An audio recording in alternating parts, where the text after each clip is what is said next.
أعوذ بالله من الشيطان الرجيم بسم الله الرحمن الرحيم الحمد لله رب العالمين والصلاة والسلام على سيدنا ومولانا أبي القاسم المصطفى محمد صلى الله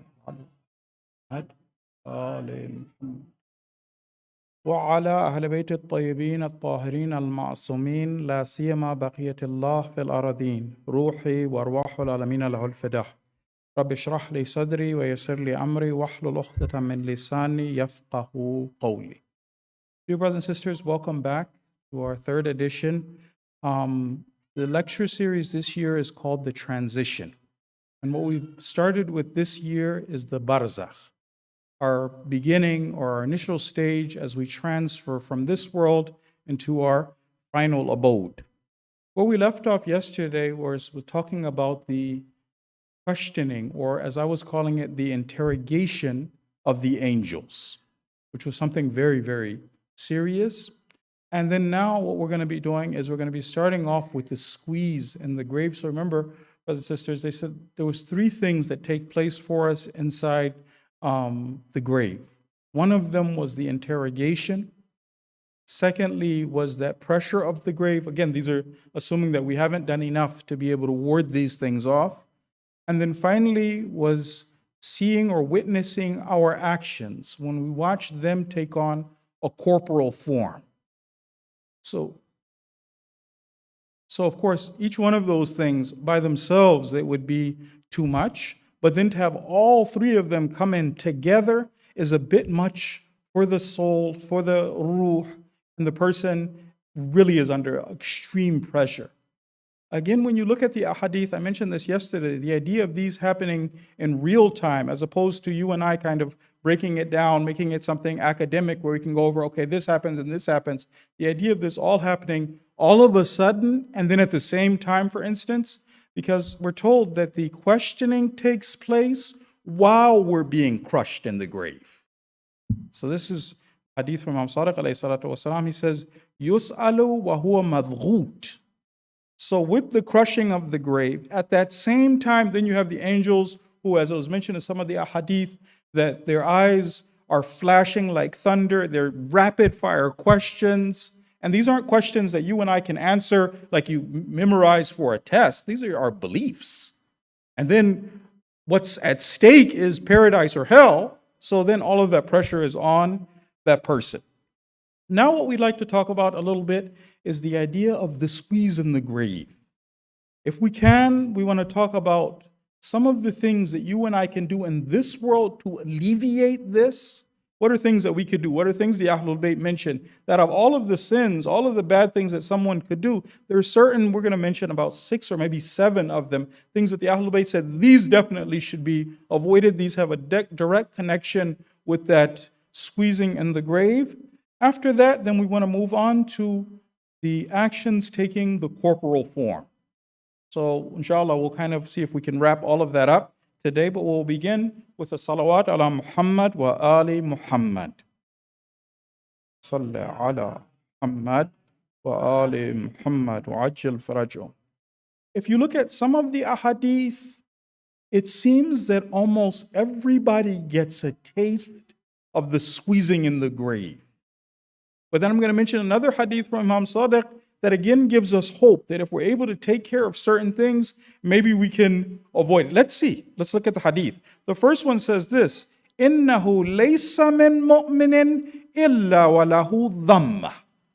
There is no believer, the first hadith, there is no believer except that this person will be crushed in the grave. To what extent? Allahu A'lam.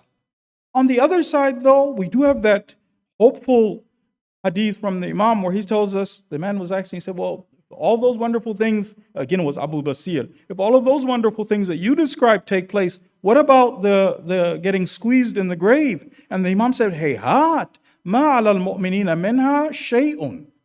Mu'mineen don't have any of that. So the levels of Iman are different, but it's something that's definitely to be there. It is definitely one of those things that's a mention.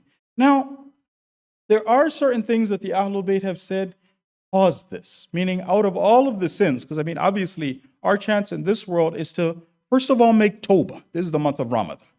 If there's something that we've done, let's make up for it. Why wait to face these things? Why have it be, as it's mentioned in some of the hadith, it's kafara.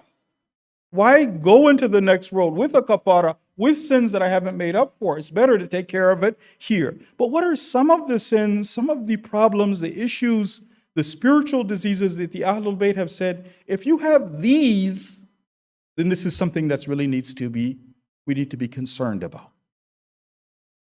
The first one is called taking the prayer lightly. This is different than abandoning prayer. Some people just don't pray. It's just, the Imam is there, inshallah, he'll save me, the love of the Ahlul Bayt. But there's other people who know they do that, but then the prayer for them just isn't that serious. If I pray it late, if I pray it on time, it's not a biggie. I don't place importance on the prayer, which is something that we see that our ulama have warned us about. So Lady Fatima asked her father, what happens to the person who takes prayer lightly? Again, as I said, this is different from the person, the hadith, the other said, the person who just abandons prayer, that's kufr. What about the person, Ya abata, ma liman tahawana bi salatihi min ar-rijal wan nisa. For those men and women who don't take the prayer quite as seriously as they should, what happens to those people? The Prophet explained that there were actually 15 punishments, but 3 of them are related to our discussion. One of them is that Allah will set an angel on this person to torture and torment the person in the grave. This is one of the ways of the person being purified. There will be an angel to deal with that person in the grave. The second one he mentions, وَيُضَيَّقُ عَلَيْهِ قَبْرُهُ.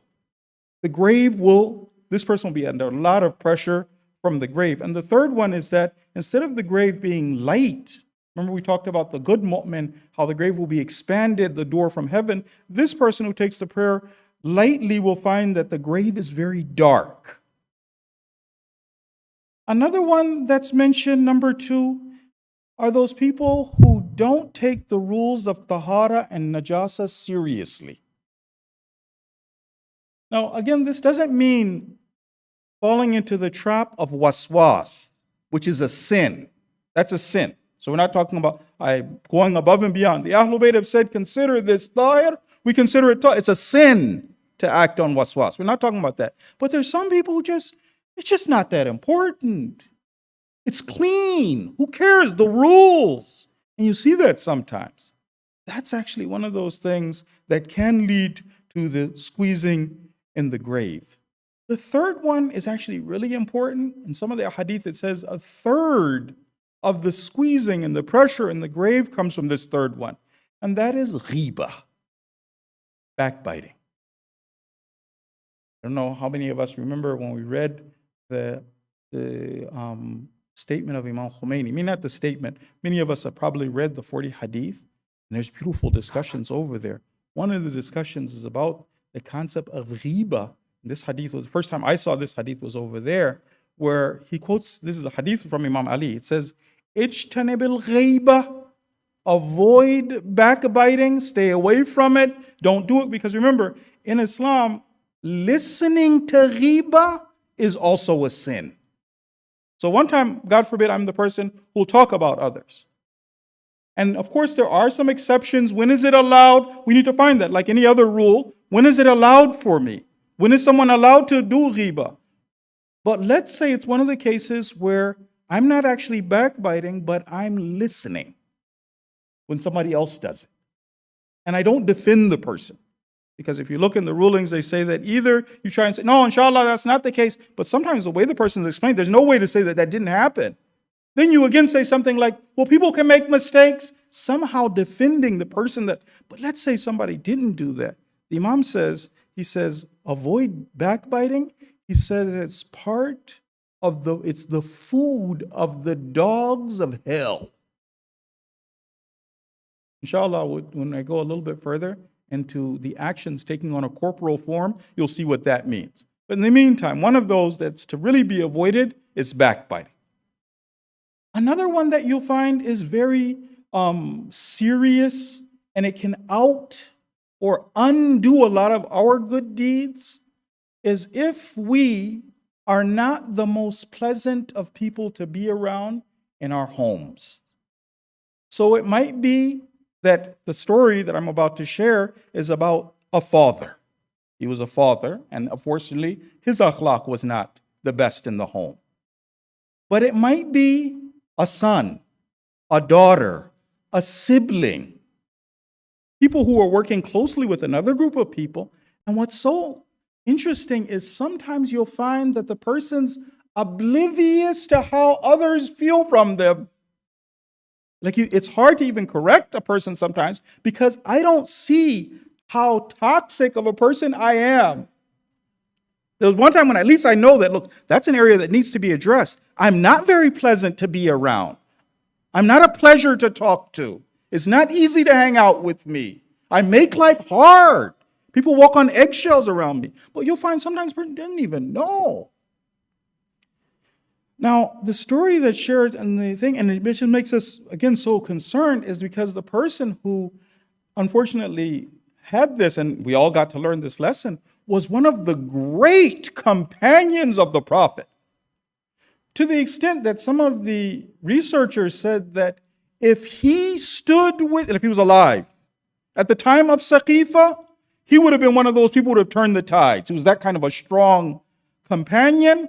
And of course, when he died, the Prophet took care of the burial rituals himself. He was walking escorting the body. The Prophet didn't have the abba on or the cloak on. He didn't have shoes on. He's walking barefoot.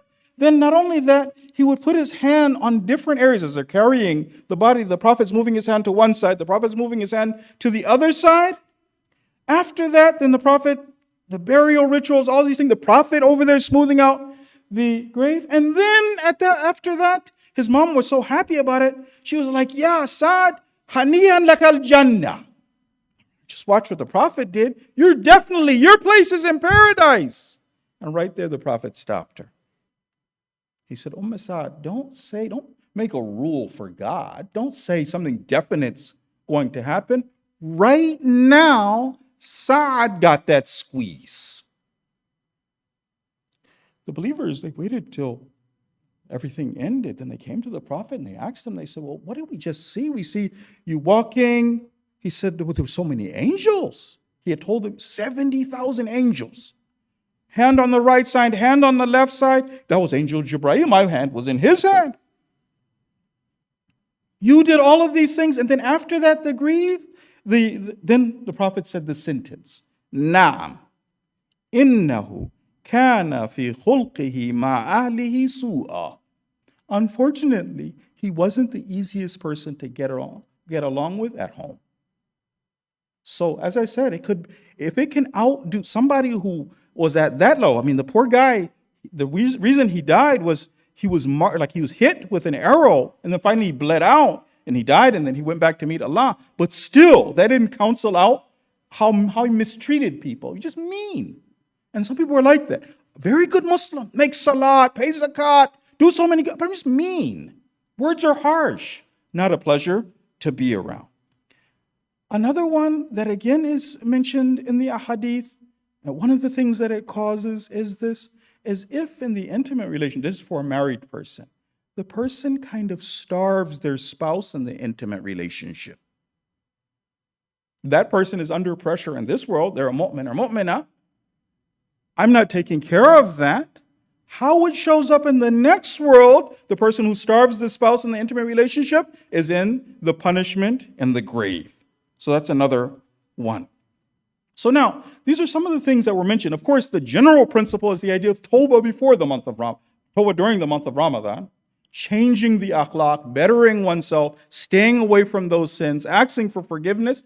But in addition to those things, the main wajibat, the idea of purifying the soul, is there anything special that you and I could do to try and make sure that we don't get tortured in the grave?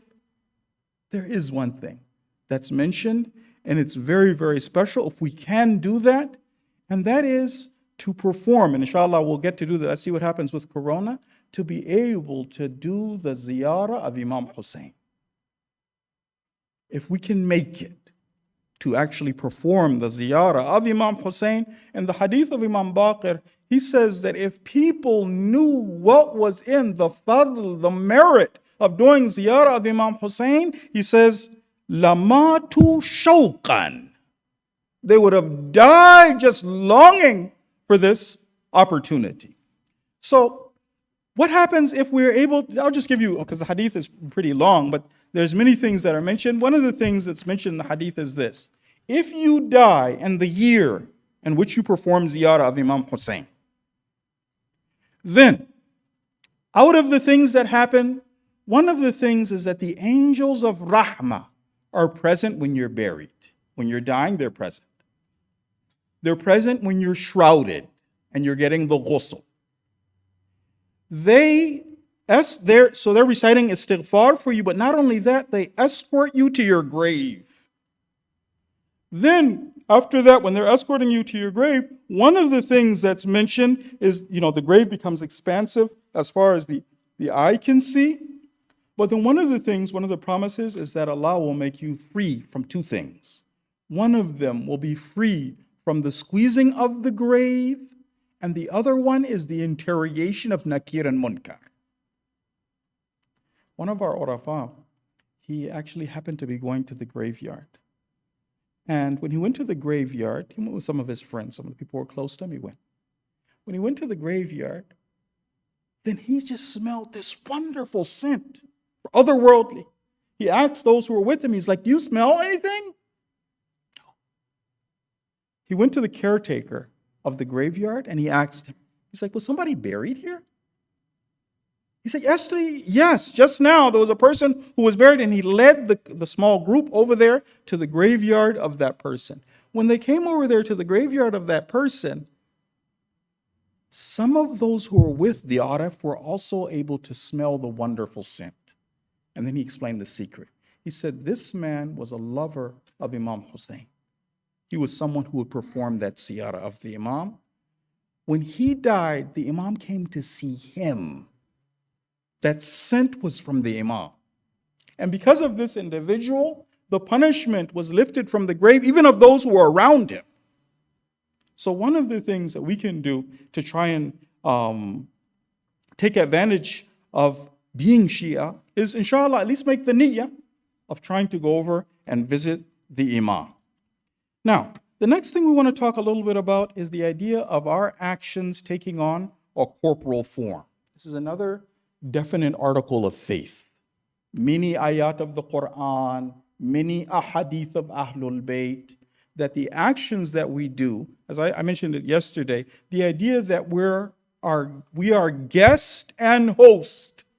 When we die, we're the guest, but we're also the host because it was our actions or what we're going to see on the other side. So maybe we read this from Surah Yasin, وَلَا تُجْزَوْنَ إِلَّا مَا كُنْتُمْ تَعْمَلُونَ. Surah 36, verse number 54. And you will not be punished, or you will not see anything except what you did.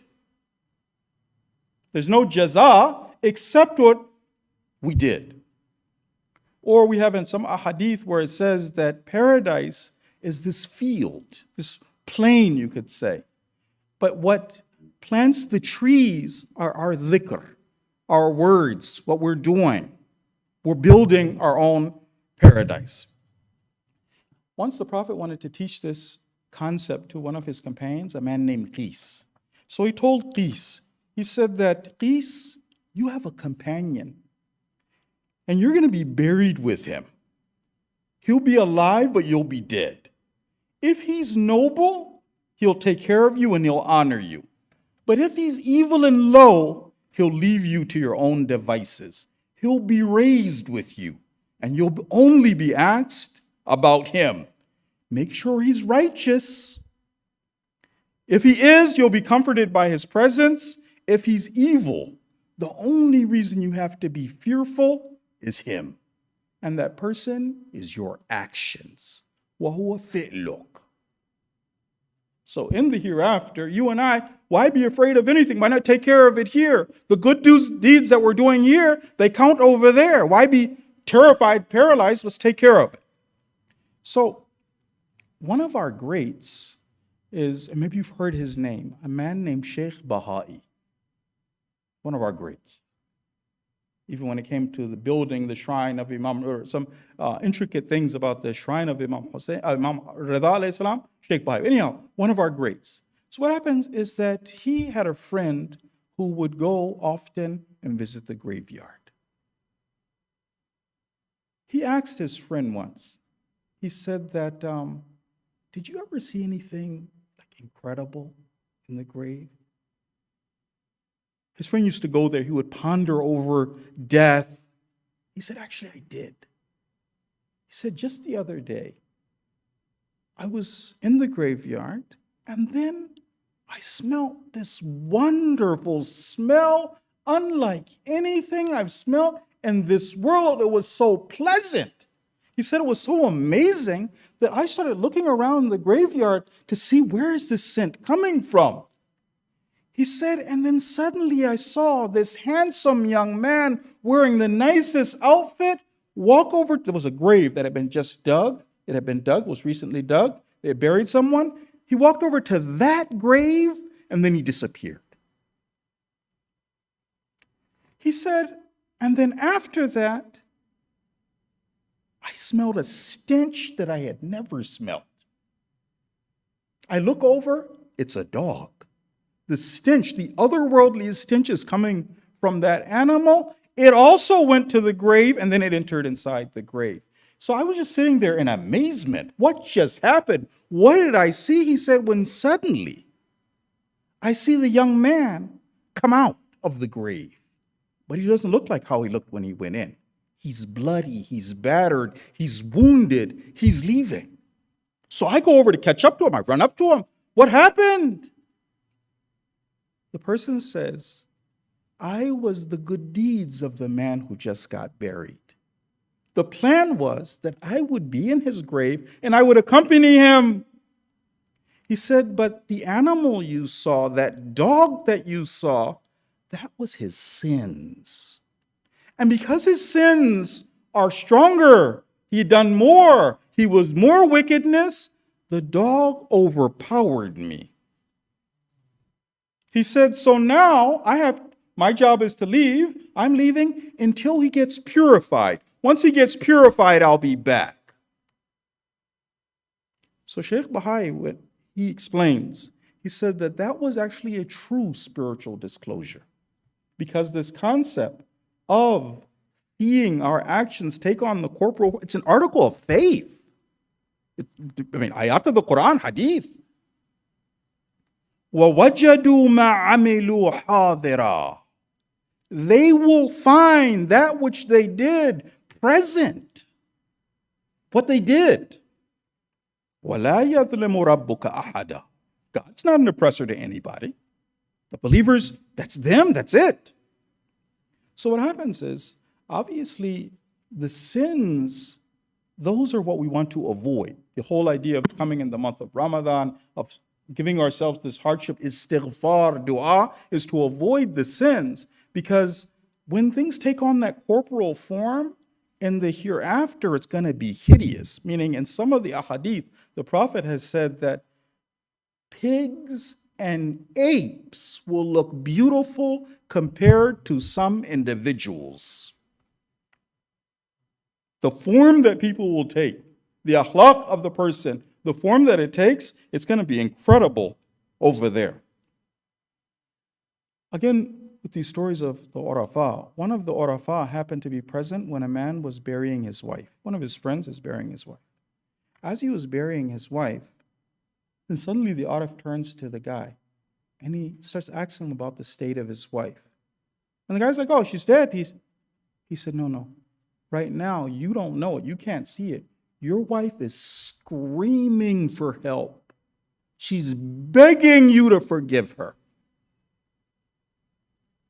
What happened? There was a large dog about to enter the grave with her. She was, unfortunately, the akhlaq in the home wasn't the greatest. Toxic environment, unpleasant to be around. Now she was about to get it. And then the man, after that, he ended up asking Allah, forgiving her, and she was able to make it, alhamdulillah. So now, but what we're looking for, of course, are the good deeds. There's some good deeds that we can do. And we're told that if we do these different good deeds, meaning all of the good deeds that we're doing, especially the wilayah of the Ahlul Bayt, that's the greatest of our actions. But all of the good deeds that we have, they take on that corporal form. And we'll see them over there. So it's mentioned in our hadith that when the believer dies, well, actually, the way that it goes is like this. It says that whenever you do good to someone, you make someone happy, right? Because maybe brothers and sisters remember me sharing some things about this, that you do something, let's say for your spouse, your children, the people you're interacting with, and some things really make the believer happy. They call it surur.